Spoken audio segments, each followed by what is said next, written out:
What's going on there, guys? Today we're going to be animating this picture of Doug Hurley considering the recent launch of the SpaceX NASA collaboration. We're going to be using Photomotion Portrait for this one, and of course our first step will be to split this image up into layers using Photoshop. So let's get to it. Once we have this image in Photoshop, let's duplicate this locked background layer so that we have this layer 1 to work on here, and while making sure that the quick selection tool is selected, let's get to cracking on and making a rough selection. With this picture, what we're going to do is put Doug here and this phone into one layer and have the rest isolated to the background. So now with our rough selection complete, let's go over to select a mask and begin finiting our edges. As usual, take your time at this step and use whatever tool you think is necessary to get the best results. You can also use this overlay slider just over here if you need to, and that will fade out our background if necessary. Again, with this process, the better our mask is, the better our animation will be. Right, so with our selection finally made, let's go to our output just over here and select this new layer with mask. What we want to do now is just make sure that our mask is selected and disable this top layer just over here. We'll then make sure that this layer 1 is enabled and selected, and then we'll go to select just up here and modify and then expand, and we'll set the amount here just round about 15 pixels. And once we're done, right click over here and select fill, allowing content aware fill to do the majority of the work for us. Okay, so what we have here isn't too bad, but we can see even here with our top layer, if we disable and enable it, there is a lot more room for improvement on the clean plate. So let's go over here to the patch tool and get started with repairing these areas which could look a little bit better. Throughout this process, see about enabling and disabling this first layer, as it will help as a reference to see what you think should be behind Doug here. We can also use the clone stamp tool and a variety of different techniques to get the exact result that we want and just add in some smoothness to some of these areas. So what we also want to do is fix the light within this image, and what we want to do is use the lasso tool. Let's go over to this area and select this light and right click on our selection. We'll then flip it horizontally so it fits to the end of this light, and then we'll bring it just over here. We can also rub out this area here, and the result here is actually pretty good. Feel free to do this for any other example you may have. However, we will also have to merge these layers together, so click on both layer 1 and 2, right click and select merge layers just over here. We'll also need to start renaming these as not to get confused when we start to import our layers. Again, just make sure not to remove this background layer and keep it within this project. We will need it in just a second. Lastly, don't forget to save your project, placing it somewhere where there's not actually too much file traffic, as we don't want it going anywhere when we're animating our image. Awesome, so now with the Photoshop part of this tutorial over, let's jump into After Effects and start producing our animation. So at this point, all we need to do is just click on Start Portrait, and when we get to the main dashboard, click on this Add Photo button just over here. And once we're in this composition, we'll also need to import our Photoshop layers. Just make sure that our import kind is set to composition. We don't really want to merge these layers back together. We'll also select this background layer, bring it into our working area, and then parent it to our layer just over here whilst holding Shift. We'll then scale it using the parented layer just over here so it fits within our composition nice and snug. Okay, so with that all now sorted, let's get to fixing up our face mesh. So back at the main dashboard, click on this Set Face 1 button, and now we can see that we have our face mesh to fit. So let's grab one of the corners and scale it, and then change the direction that this mesh is facing using the controller just over here. We can also rotate the overall mesh direction if we need to as well. Now, of course, don't worry about the shoulders at this point. We will be removing those features from the mesh in a bit, but what we really need to focus on is that the facial features are roughly fitting with the mesh. Okay, so once we're happy, let's go to Effect Controls and enable Tweak so we can fine tune this face mesh even further. After that, double click on the Tweak button just over here, and once we're in, let's just make sure to select this layer to bring up the settings in Effect Controls. So if we look at our face mesh, we can see that we definitely need to tuck in some of these features and align Douglas's smile a little bit more. So let's go to Effect Controls and then over to the Liquify effect just over here and adjust some of our warp tool options like the brush size, and then we can get started. Once finished, as said before, we'll need to remove the rest of Doug's body from the mesh. So back to our previous composition, set up face 1 layer, we'll also need to click on the bottom panel just over here which controls the layout of the shoulders. We'll then go to Effect Controls and bring this body fade slider up, which will remove the parts of the mesh which we need gone in order to continue. Okay, so back in the main dashboard, before we start animating, let's think about adding in our separate layers. So let's just double click on this add mask over here and then import mask as well when we reach the next composition. What we'll also need to do is go back into our project tab and drag and drop our Photoshop layer 1 into this composition. We'll then parent it to this layer while holding shift, and that will copy all of the attributes from the background layer into this layer. So back at the main dashboard, let's do exactly the same with our clean plate by double clicking on this add background and bringing our clean plate layer from the project window tab and into After Effects. Again, we will need to parent it to this top layer over here while holding shift in order to have those attributes copied across. So back at the main dashboard, you'll notice that there is substantially more depth between Doug here and the background. Let's think about making a simple animation by moving this controller here to the right, then moving our playhead slightly ahead and then to the left. Let's mark out the end of our animation and preview. Well, we can see here that we do have quite a lot of work to do in terms of our depth map due to the fact that we're seeing movement where we shouldn't and vice versa. You can also spot some distortions on, say, for example, like the helmet just over here, where it just doesn't look that great. So of course, the next step will be painting in some of these features. We can do that by going over to this edit depth button just over here, and once we're there, making sure that our playhead is at the very beginning and having this layer selected. We will come back to these settings in just a moment, but first let's go to our brush tool and then double click on the viewport, which will bring us into this window. We'll then go back to effect controls and bring up this paint image layer opacity slider so that we can see exactly where we need to paint over. Next, we're going to go over to the paint panel, swap our swatches so we're painting in white, and just make sure that our flow is at 10%. And then we'll go over to brushes over here and change our settings accordingly. What we want is a very soft white brush so we can paint in all of these features. So we'll add some depth to the helmet, obviously this hand and part of the arm, this shoulder here as well, and finally the phone cable. Cool, so let's see what our depth map actually looks like. Very nice. Let's just add a little bit more depth around the surrounding areas and then back to the main dashboard. Right, okay, so this is cool. Let's preview our results. Okay, so it's much better than it was, but we are running into this funky issue here between the phone and the face where there's some weird stretching going on here. So let's go back to edit depth, select our brush,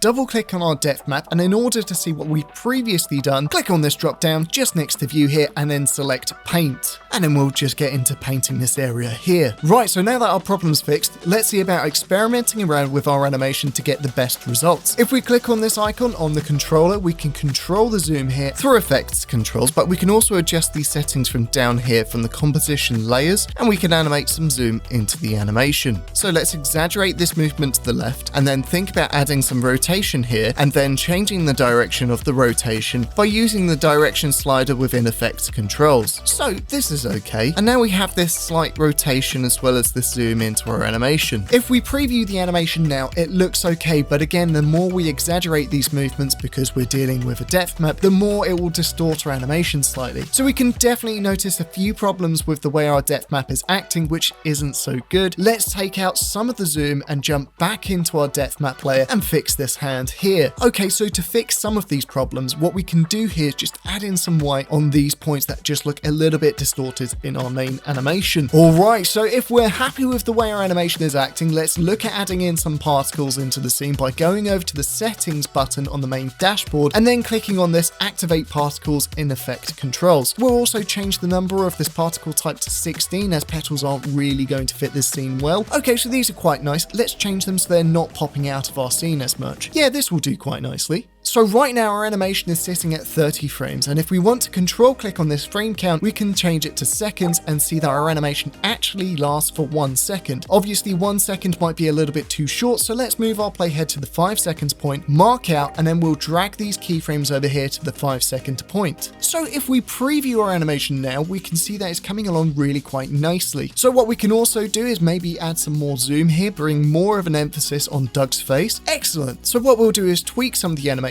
settings by clicking on the animation button and then add some rotation to this image, and then we'll boost some of the movement by a very small amount. We can also change the background depth, giving us more of a distance between Doug and the background. We can do this by clicking on the background button just over here and then boosting the BG depth settings. We may also give the background more scale in order to get rid of some of these black edges around our animation and separate Doug further. As usual, toy around and see what works best for your project. Sometimes subtlety can go a long way with certain animations. Okay, so with all of that done, we're still left with a problem here where we can see some of these black edges here, and of course we don't want to leave that in for our final final animation. So let's go back to the add background where our clean plate now sits. So what we're going to do here is apply a repeat tile effect from the effects tab. What that will do is repeat our image around the edges. What we will do here is expand our values from the left and right in order to get rid of some of these edges. And what we will then do is change this tiling options to unfold, and now our background mirrors out and hides these edges a little bit better. Okay, cool. So before we even think about exporting out, let's also make sure that our export resolution is set to 4K, and we can do that by clicking on the resolution button on the main dashboard, then going over to effect controls and then changing this 1080p to 4K. Awesome. All what's left to do now is just export our animation. So as our playhead is already sat at the 5 seconds point, 150 frames, Photomotion Perfect Cut System is telling us that we're on the exact right frame in order to mark out for 0 loops. If you're not getting a green light, just make sure that you're set to seeing frames instead of seconds, and then type in the frame count for the amount of loops that you want. So once our time head is set to the right frame count that we want for our desired loops, let's hit N on our keyboard to mark out and look at exporting by going over to composition and then add to render queue. We'll also want to change some of the export settings, so let's jump down here and click on looseless. What we'll do here is just change this AVI to QuickTime so we're rendering out a .mov file. Once we're happy, of course, let's click on OK, and then nothing really left to do but just hit render. And that's about it for this tutorial. As usual, hopefully you've learned something useful today, and any questions, feel free to drop a message via the live chat. Take it easy, and of course, until next time.